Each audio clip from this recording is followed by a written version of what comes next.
It's a sure sign of spring. Children wearing baseball and softball jerseys marched down the streets past the town common on Saturday to mark the opening of the Burlington youth baseball and softball season.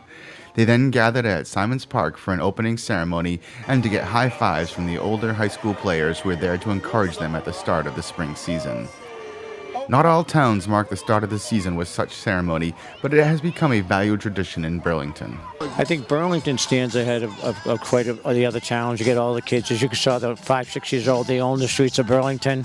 You get the fire truck come out here, and the kids feel great. I got great cooperation from my high school teams, big on the mentoring. Today, the kids get to be the stars. During the season, the kids will practice the skills needed to be competitive players. However, Chris says there is a larger lesson for the young athletes that they can use both on and off the field. The program basically, in my aspect, what should be happening here is not all about wins and losses, about what to do when you win and how to act when you lose.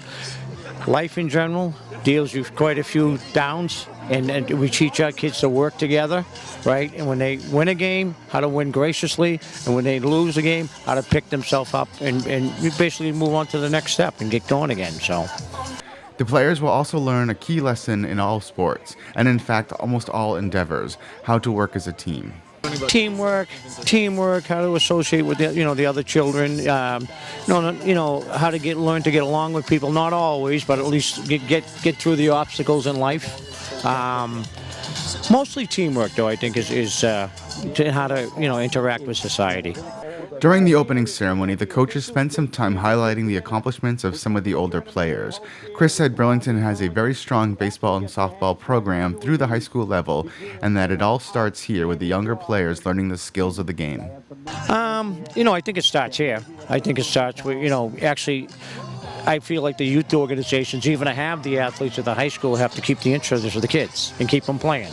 We have one of the largest programs per population in Massachusetts, where we actually percentage per that we do as well as anybody in Cal Ripken, which I'm proud of. Which means we have a great retention rate, and I think this is the feeder program, and I got to keep them interested here because they're not going to be baseball and softball is one of those games you can't really jump into when you're 10 years old.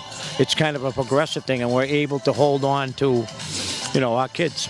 Finally, Chris said he was happy to see so many young players participating in the event, despite an early morning and cold and rainy conditions. I think this is a great day for us. It's a lousy day, but if you saw all the kids here, I think it's a fantastic thing. The day our children own the streets of Burlington.